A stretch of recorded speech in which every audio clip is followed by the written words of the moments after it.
kang masasaktan sa langit. Walang pag-iyak, walang kalungkutan. Lahat ay Libre. bawang Babasahin ka, kapsat. kapayapaan at puno-puno ng pag-ibig. Saan mo gustong mapunta ang iyong kaluluwa? Magpawalang hanggan. Sa langit o impyerno. Ikaw ang pipili niyang kaibigan. Ang importante, narinig mo ang salita ng Diyos. Ang mahalaga na ipangaral sa iyo. Ngayon, wala kang Libreng babasahin dahilan sa po Diyos tungkol sa kapag ikaw ay buhay. humarap sa Diyos. Hindi mo pwede sabihin, Panginoon, hindi ako nakarinig ng pangangaral ng mga Buhatin, salita kapsat. mo. Wala ka nang may dadahilan sapagkat nakarinig ka na ng salita ng Diyos. Mahal na mahal po tayo ng Panginoon. Tayo po ay tinubos. Tayo po ay special na ginawa ng Diyos.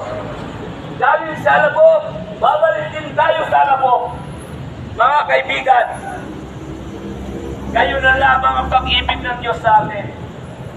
Ang sabi po Libre po. ng Biblia, Basahin po. sa Gawa 4:12, walang Pag may ibang pagkakataon ka, pangalan na ibinigay. Madam, pag may pagkakataon ka, basta libre po siya. Libre po. Ng sinumang tao, kundi ang pangalan lamang ng Panginoong Jesucristo. Wala na po iba. Bro, nadati panawin mo, bro. Nga basahin. Sa mga apostol, Kapsat, nadati panawin mo nga basahin, ha? amin kay Jesus Christ lang. He is the way, He is the truth, Libre po. and He is the life.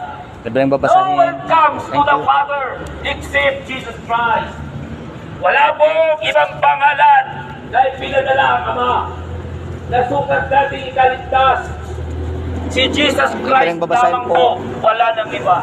Hindi po relihiyon. Walang tukong relihiyon. Hindi napako ang relihiyon Kapsat, sa libre krus. nga Si babasahin. Jesus ang napako sa krus. Libre po. ng Kalbaryo. Kaya, Babasahin po, sa kanya nanay. dapat Thank you. makipagrelasyon Bro, ang babasahin. tao para mapatawad ito sa kanya mga kasalanan. Babasahin po. Maraming salamat po. Jesus Babasahin po. loves you so much. Nagsakripisyo siya para sa iyo, para sa akin. Hindi po nagbibiro si Jesus Christ. Tapos niya na pong gawin yung kanyang part. Ikaw, kaibigan, kailangan mong gawin ang part mo. Nangaral po Pastor Pamboy. Kung nais mo pong Si Pastor magkaroon Romel. ng kaligtasan, Dito po sa may kung malapit po nais sa mo Hotel po Venice na po. ang buhay mo ay makapili ng Diyos, magpawalang hanggan. Magandang po Pastor, agawid kami. Uwi po kami sa inyong church po. Doon po kami matutulog.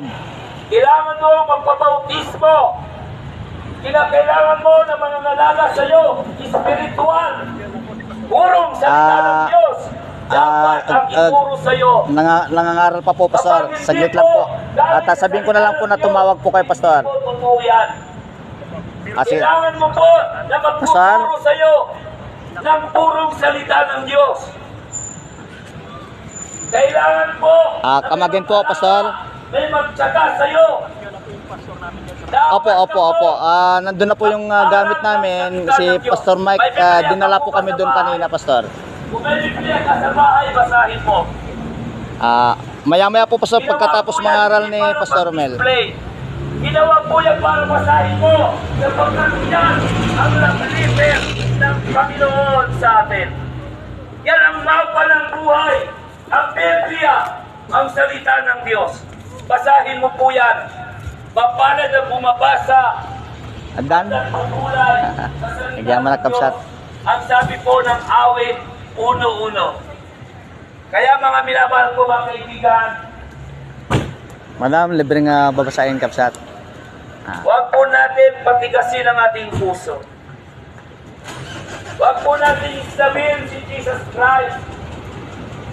Hindi po natin alam ang buhay. Libre nga babasahin Bukas makalawa kapsat. kung ano Nagyan na man tayo. Ngayon malakas tayo, yes. Pero hindi ho natin alam.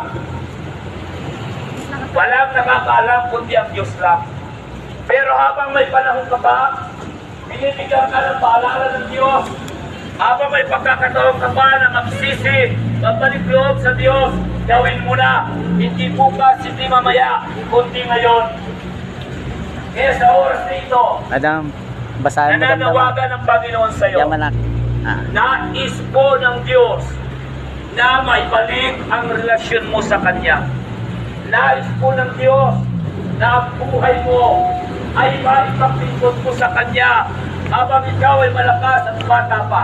Sabi ng Biblia sa Matthew chapter 4 verse 4, "Man shall not live by bread alone, but by every word that proceeded comes from the mouth of God." Hindi lamang po tayo dapat nabubuhay sa trabaho. Hindi lamang po dapat tayo nabubuhay sa pag-aaral. Hindi lamang po tayo dapat nabubuhay Kapsat, sa masasarap na babasahin. pagkain, sa Jollibee, Yaman na, Kapsat. sa Chowking, sa McDo, Madam, babasahin sa po. pizza, Libre lang dito. sa mga